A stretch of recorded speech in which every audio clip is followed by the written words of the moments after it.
10க்கும் மேற்பட்ட பெண்களை காதலிப்பதாக கூறி ஏமாற்றி அவர்களிடமிருந்து பறித்த நகை பணத்தை வைத்து சகோதரிக்கு திருமணம் செய்த பாஜக பிரமுகர் கைதாகியுள்ளார்.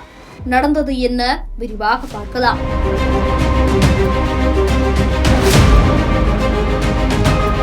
சேலையூர் அனைத்து மகளிர் காவல் நிலையத்திற்கு கண்ணீரோடு வந்த ஒரு இளம்பெண் கடந்த சில மாதங்களாக தான் ஒரு இளைஞருடன் பழகி வந்ததாகவும் திருமணம் செய்து கொள்கிறேன் என ஆசை வார்த்தை கூறி தன்னோடு தனிமையில் நெருக்கமாக இருந்துவிட்டு தற்போது திருமணம் செய்து கொள்ளாமல் ஏமாற்றி விட்டதாகவும், அது மட்டுமல்லாது அச்சிறுபாக்கத்தில் வைத்து மோதிரம் மாற்றி திருமணம் செய்து கொண்டதால் தானும் அவரை நம்பி பணம் நகைகளை கொடுத்து ஏமாந்து விட்டதாகவும் கூறி புகார் ஒன்றை அளித்துள்ளார்.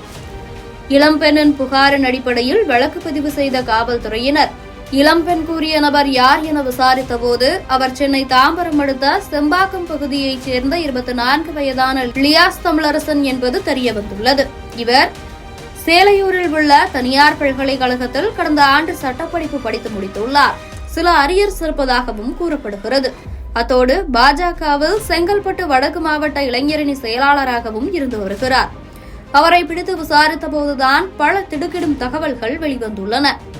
இவர் கல்லூரி படிக்கும் போது உடன் படிக்கும் பல மாணவிகளிடம் காதலிப்பதாக கூறி அவர்களை ஏமாற்றி திருமணம் செய்து கொள்வதாக நம்ப வைத்து அவர்களுடன் தனிமையில் நெருக்கமாக இருந்து வந்துள்ளார். அத்தோடு செலவிற்கு பணம் வேண்டும் என பல காரணங்களை சொல்லி காதலித்த பெண்களிடம் அவ்வப்போது பணம் நகை உள்ளிட்டவற்றையும் வாங்கியுள்ளார்.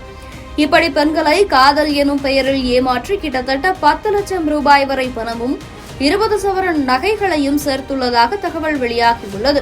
இதுவரை 10க்கும் மேற்பட்ட மாணவிகளை ஏமாற்றிய அவர் அவர்களிடமிருந்து மொத்தமாக 50 லட்சம் ரூபாய் வரை ஏமாற்றியுள்ளதாக கூறப்படுகிறது. இந்நிலையில் அவரது அலைபேசியை கைப்பற்றிய காவல்துறையினர் அதன் மூலம் துப்பு துலக்கும் வேளையில் ஈடுபட்டு வருகின்றனர்.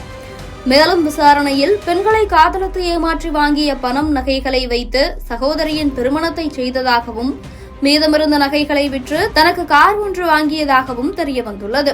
இவரை கைது செய்த காவல்துறையினர் தொடர்ந்து இதுகுறித்து விசாரணை நடத்தி வருகின்றனர். காதல் எனும் பெயரில் பாஜக பிரமுகர் ஒருவர் பல பெண்களை ஏமாற்றியுள்ள சம்பவம் பெரும் பரபரப்பை ஏற்படுத்தியுள்ளது.